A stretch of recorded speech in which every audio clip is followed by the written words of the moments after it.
As we're getting into sports, BetOnline is the world's most trusted betting platform and your number one source for everything football.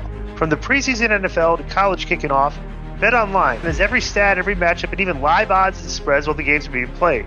You think you know your stuff? Get into the winner-take-all $300,000 NFL Survivor pool for the upcoming season. When the game's over, head on over to our online casino and get a game of blackjack or poker run by with one of our over 150 slot games they have. Head to the website today and use promo code BLEAV, that's BLEAV, and get in on the action. Bet online. The game starts here. Code BLEAV, capital BLEAV.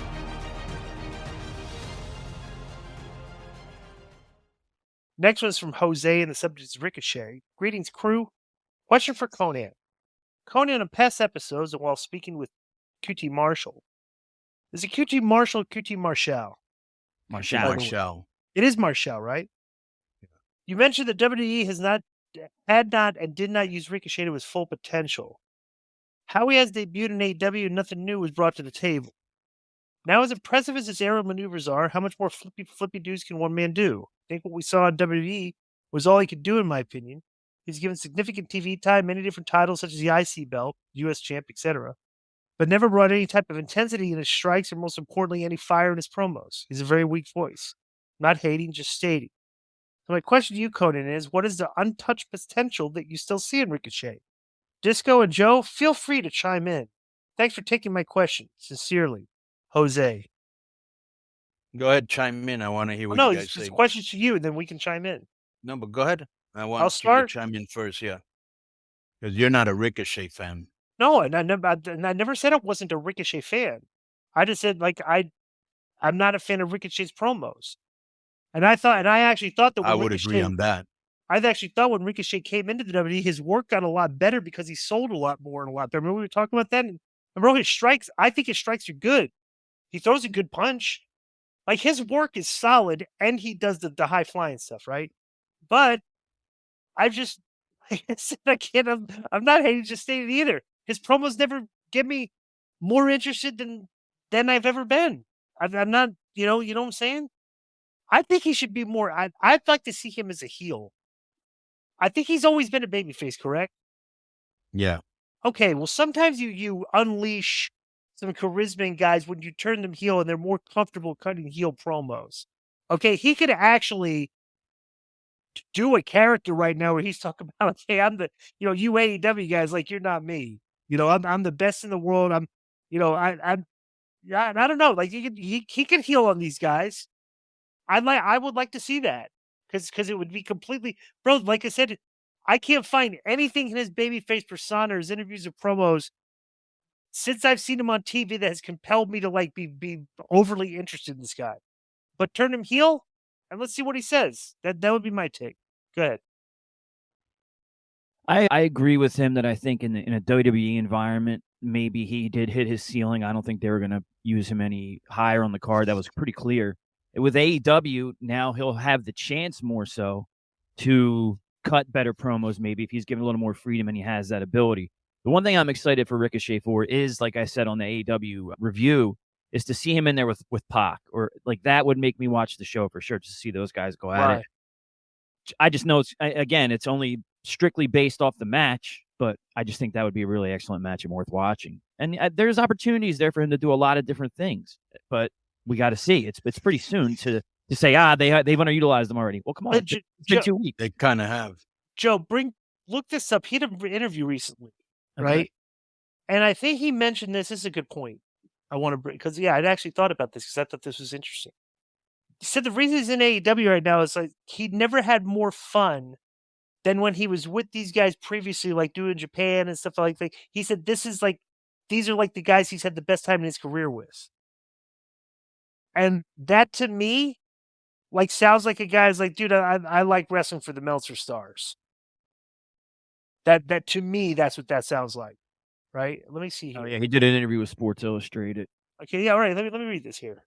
You'll probably find this interesting. Honestly, the biggest reason I've been doing this for a long time, 21 years this year, and for me, the time when I was like having the most fun in my career was when I was like traveling the world with those crazy lunatics in the back there. It's literally the time when I was having the most fun.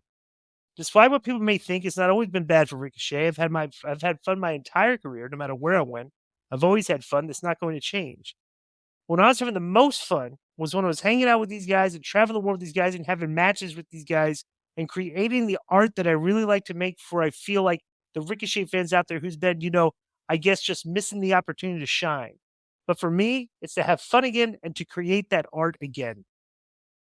So I'll stand by my statement that he sounds like a guy that would rather just go and wrestle for the Meltzer Stars than anything else with the guys that wrestle for the Meltzer Stars. That's, to me, I want to be the old man yelling at the clouds, but I'm sticking to that. What do you say, Konnan?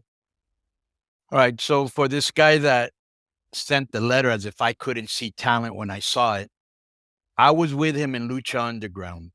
Okay. And my specialty has always been, and I'm known for this, for finding some of the best wrestlers ever. And I said it back then, and I'll say it now. After Rey Mysterio, there was nobody to me that was as good as Ricochet. Now, Ricochet, afterwards, we used to have these parties in LA at the hotel. And bro, all the girls, all of them wanted to be with him. He was super cool. He dressed good. He danced good. Like I told you, he reminded me a lot of Chris Brown. And he had that type of swag, so and he made his name, obviously, from having great matches in PWG and Japan and all that. And all these marked promoters that were fanboys and knew how great he was would let him go out there and do whatever he wanted. When I would bring him to Crash, I would always have him in multi-man matches with like Sammy Guevara, Zack Sabre, the Young Bucks, and they had incredible matches. And there was no politics. There was no pressure. It was just go out there and have the best match you can. Obviously, you go to WWE and, they're very hands-on. And I never saw the Ricochet I saw in Lucha Underground. I never saw the Ricochet that I saw in Tijuana. Okay. And so, yeah, he grew up with the Pacs and the Will Ospreays and all these guys that are over there. But bro, he came into the gauntlet and he blew the roof off and Christian won. And I was like, what? Yeah, I like Christian, but this was a good chance to repackage Ricochet and make him a big star. Then the next week, and I actually tuned in to watch this match because I think Kyle Fletcher's good.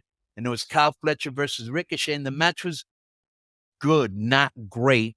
And it took him a long time to beat this guy who's not even a star, Right. And so then Will Ospreay comes out, which is the natural matchup we want to see. And Pac comes out and he beats up Will Ospreay. So now Pac said that Ospreay's for him. So Ricochet's kind of with his finger. I wouldn't mind, bro, seeing Ricochet, like you said, turn heel.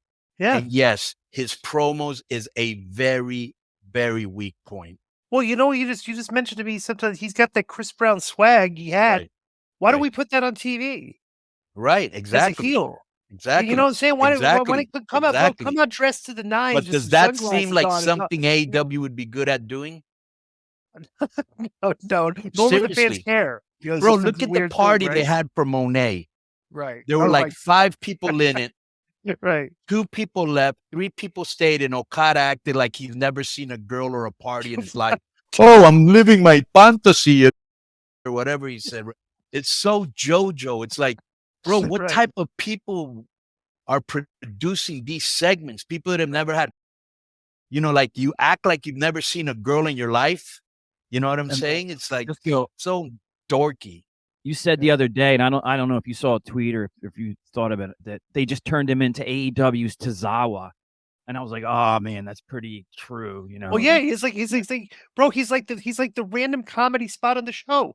That's Okada. Every no lie, Konnan, am I right? Every week he has a punchline gimmick, like a joke, like there's a joke at the end of the joke. Right. This is supposed to be the best wrestler of our generation from Japan, and he has I have yet to see him in a great match. Maybe he has had one in AEW, but I have yet to see one. Dude, they literally... And I'm an Okada fan. Right. They literally end the segment.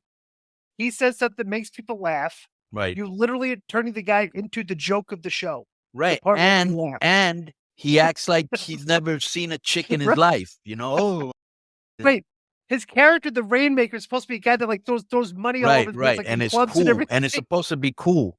Yeah, in Japan, he's supposed to be a cool character. Right. Now he's like Yeah, and he's he like a comes off nerd. like Yeah. a total dork. Yeah. Because the place is run by dorks. Nothing. What if, like, what if Will Ospreay's cutting a promo, okay, and Ricochet the thing just interrupts, Right. okay, the lights go down, like the lights go out on Will Ospreay, right, and a light shines on the stage, and Ricochet comes out dressed to the nines, and they hit a song, and he starts like dancing like Chris Brown. Right. And he's got the mic in his singing, and he getting there, and he's acting all cocky, like he's dancing down the ring and acting like it to Will Ospreay, and then tries to act friendly with them when they get in the ring together, and just go like what I just presented you, like just take your creative thing and work from that point on of what you could do with these two guys to make it interesting, But No, I would do vignettes of him in an actual club in Vegas, chilling with some girls, dancing, showing his swag, people coming up to him, asking for autographs, and him telling him, "You're the best. I know I'm the best. You're better than Ospreay. I know I'm better than Ospreay." And then one day in the middle of a promo, he comes on, he beats Ospreay. He goes, "I'm just letting you know right now. I don't know how you have the come out here and say you're the best when I'm the best. And anytime you or that other little midget Pac want to go against the best, I'm right here in the middle of the ring." You know what I'm saying? I mean, Like, give him an edge. But he went out there, bro, in that gauntlet, and he blew the roof off the mother. Right. And I was like, wow, they're gonna give this to Ricochet. You know what's funny too? You're talking about he could be doing vignettes, and like he's in the club, he's acting, he's like flirting with girls, and all of a sudden, like, hold on, I gotta take this, and he goes over the phone, and he go like, "No, baby, I'm at the hotel right now. I'm in my room." Like, and we get the gimmick like he's talking to Samantha Irvin on the phone. I'm like, wow. Or he's calling Pac or Ospreay, and he goes, "This is what a party looks like. This is what hot girls look like." You know what I'm saying? I know you guys are probably playing video games or that card game that Joe told us about, that wrestling card game. Right. Yeah. The Booker simulation. Right.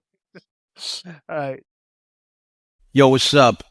I just want to thank you guys for watching this clip. Don't forget to hit the like button, leave a comment, and subscribe. And join our YouTube membership for hours and hours of exclusive, unedited, uncensored content. And being a member will help you get involved in our upcoming live streams. Thank you for your support. Thank you for riding with us. I know you got a lot of other podcast choices, be it wrestling or other ones. And thank you for picking us. Boom.